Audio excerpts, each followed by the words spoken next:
पिता की रोक टोक है। माता पिता का जो अनुशासन है वह तुम्हारे लिए क्या है? तुम्हारे लिए वह तुम्हारी सुरक्षा करने वाला है। और अगर माता पिता का बंधन नहीं है, तुम्हारे ऊपर कोई अनुशासन नहीं है, तो इस चकाचौंध में, इस बाहर की दुनियादारी में कई प्रकार के तूफान आएंगे। हवा के ऐसे प्रलोभन की तूफान आएंगे कि तुम्हें कोई भी रोक नहीं पाएगा, तुम उससे बाहर चले जाओगे।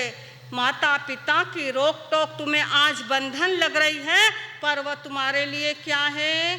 सुरक्षा है। हम देख रहे हैं ना, ABCD के लेटर को देख रहे हैं। ए पता है क्या कहा ये ने? हाँ, एक्सेप्ट चैलेंज इन लाइफ।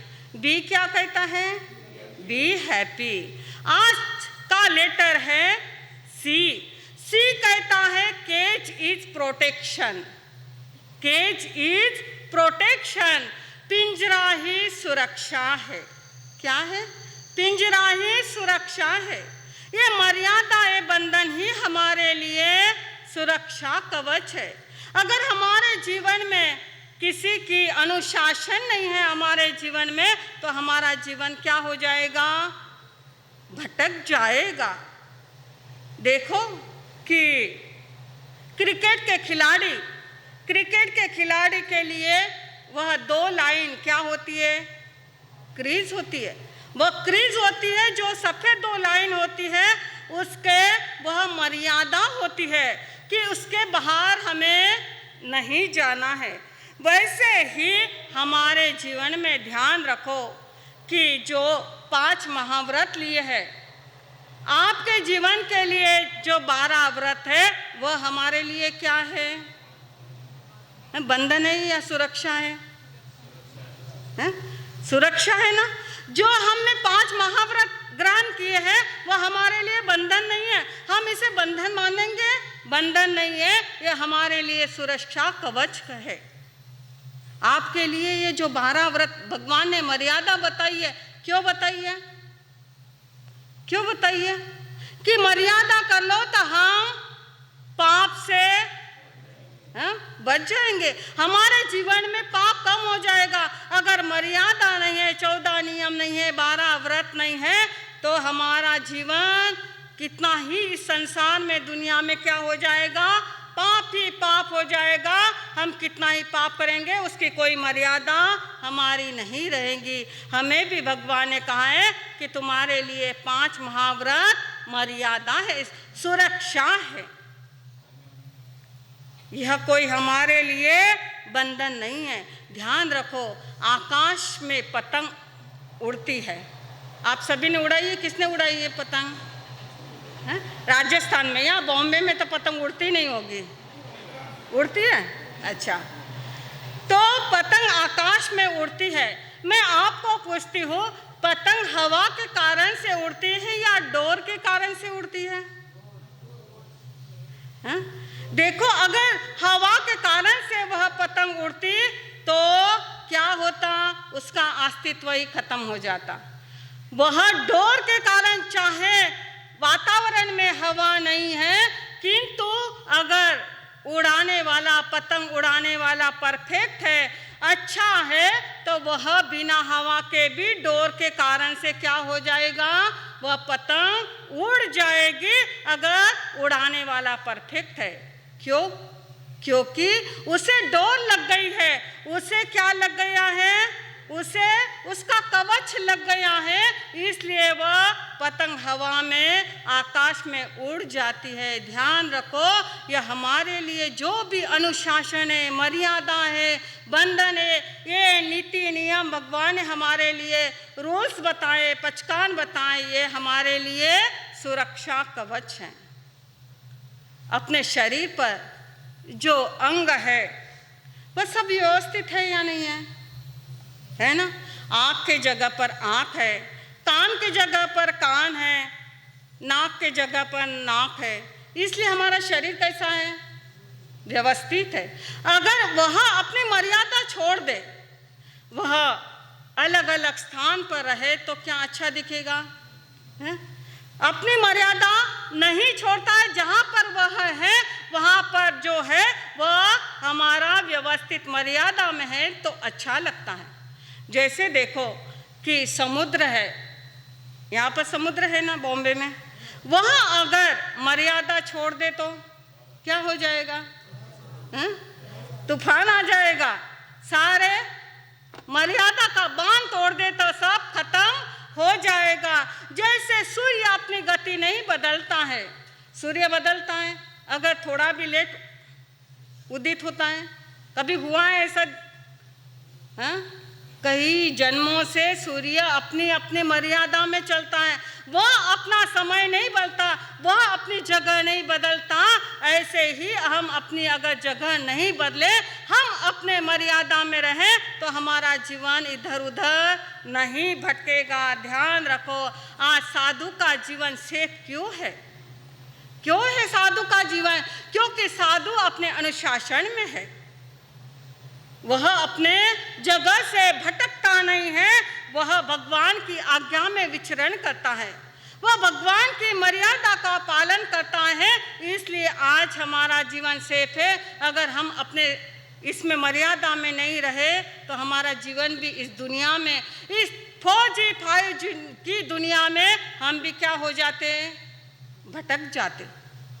हमारा मर्यादा है कि हमें स्थानक के बाहर किस लिए जाना है, कब जाना है, बस गोचरी लाने के लिए जाना है, बाकी ऐसे वैसे भटक सकते। चलो आज कुछ काम नहीं है तो समुद्र देख कर के आते हैं, चलो आज कुछ काम नहीं है तो हम यहाँ वहाँ जा कर के आते हैं। यह है हमारे लिए, क्योंकि अनुशासन है हमारे लिए, क्योंकि हमने यह अपने मन से स्वीकार किया है। किसी ने हमें जबरदस्ती नहीं किए कि तुम इस अनुशासन में रहो, तुम यह दीक्षा लो, किसी ने हमें जबरदस्ती नहीं किए। इसलिए हम सेफ में हैं, मर्यादा में हैं, बंधन में। यह हमें बंधन, यह अनुशासन बहुत अच्छा लगता है। आज का जमाना कैसा है, हाँ?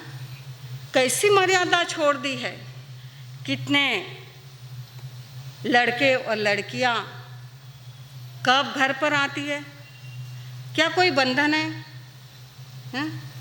आज हर लड़के लड़कियां जब माता पिता के अंकुश में नहीं रहते, अनुशासन में रहते हैं, तो आज कितने क्या हो रहे हैं, कितनी लड़कियां भाग भाग के जा रही है। आज लड़के कब घर पर आ रहे, कहाँ भटक रहे, रात के 2-2 बजे बच्चे घर पर आ रहे। तुम्हारी लड़कियां आज अनुशासन में नहीं है, इसलिए रात को 2-2, 1-1, 2-2 बजे तक मोबाइल पर चैटिंग करती है। कैसा जमाना आया है। और इस समय पर माता पिता का अनुशासन नहीं है तो यह क्या पता आने वाली पीढ़ी और आने वाला समय क्या आएगा। आज माता पिता बच्चों को टोकते हैं कि बेटा ऐसे कपड़े मत पहन। शर्म आती है हमें, बच्चों के कपड़े देख करके शर्म आती है कि कैसे कैसे उनके कपड़े रहते हैं। कैसे कपड़े कि हम गोचरी को जाते हैं तो बच्चे 12-12 बजे, लड़कियां लड़के, माँ बुलाती है, महाराज साहब आए हैं, थोड़ा सा हाथ परस ले, तो वह रूम में से आके मसलते मसलते गोचरी बिराने के लिए आती है और कपड़े देखो तो इतने छोटे छोटे। शर्म आती है। हम तो कभी कभी कह देते हैं बस तू मत बेरा, तू अपने, हमें तुम नहीं बेराना। ऐसे देख करके हमारी आंखें शर्म से झुक जाती है। क्या है ऐसे अगर कपड़े पहन। एक होती है श्रमजीवी। श्रमजीवी यानी श्रम करने में आनंद मानना, श्रम करना, बस करते रहो करते रहो करते रहो, काम काम और काम, पूरे दिन काम करना,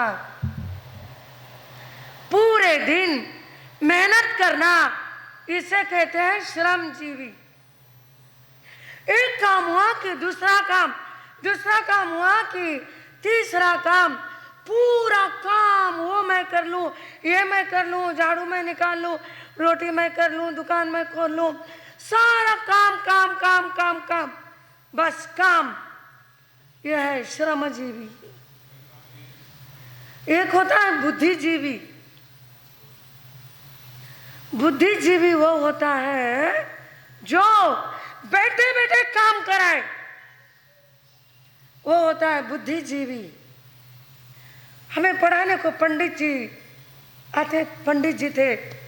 पंडित जी कहते थे, महाराज ध्यान रखना, 2.5 अंगुल की जबान नहीं चलाओगे तो 7 हाथ का शरीर चलाना पड़ेगा।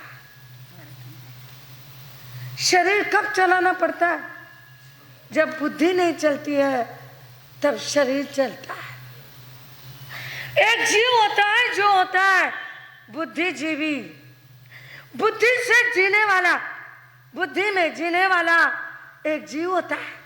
श्रमजीवी श्रम करके जीता है, बुद्धिजीवी बुद्धि से जीता है।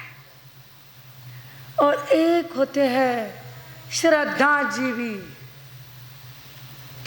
श्रद्धा से जीने वाला। बस श्रद्धा और श्रद्धा, आत्मा में श्रद्धा रखना और विश्वास के साथ जीना। जो होगा अच्छा होगा और अच्छा ही होना है।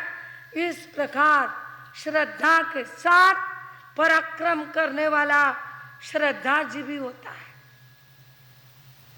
हम लोग 29वां अध्ययन देख रहे हैं।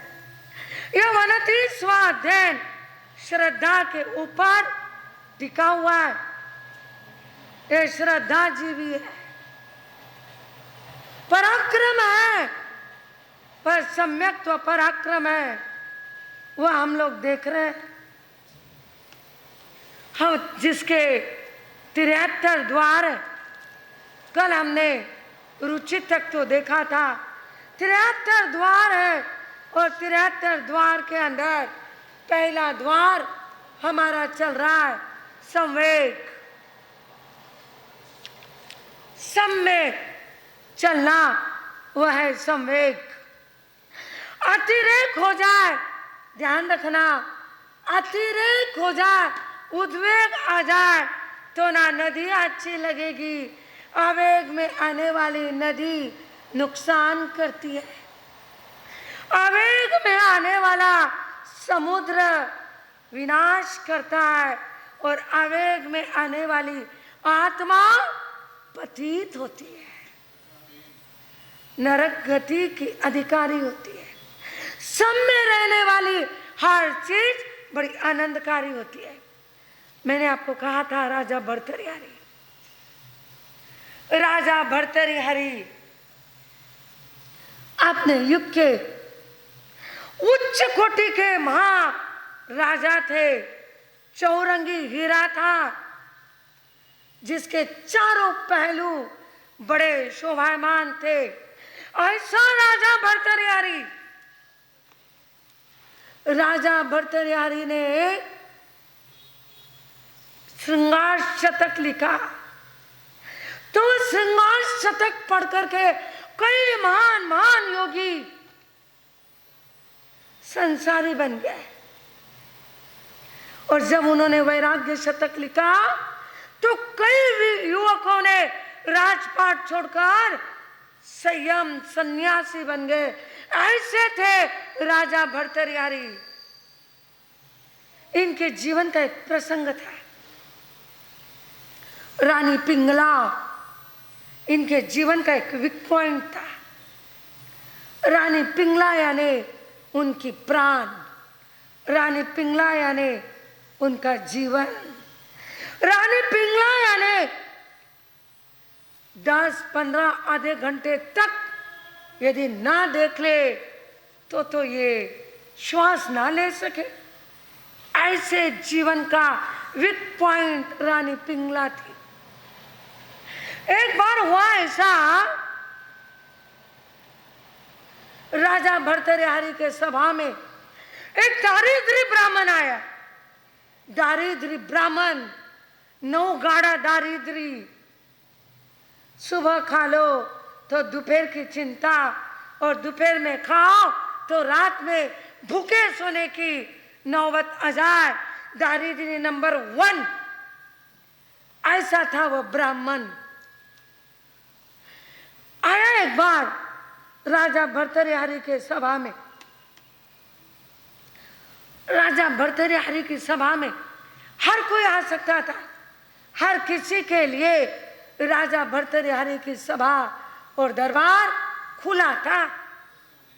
वो ब्राह्मण आया, हाथ में एक आम लेकर आया, हाथ में आम लाया और राजा भर्तृहरि को कहता है, महाराज आज मैं आपके लिए एक तोहफा लाया हूं। तोहफा? क्या तोहफा लाए हो? महाराज यह आम मैं आपके लिए लाया हूं।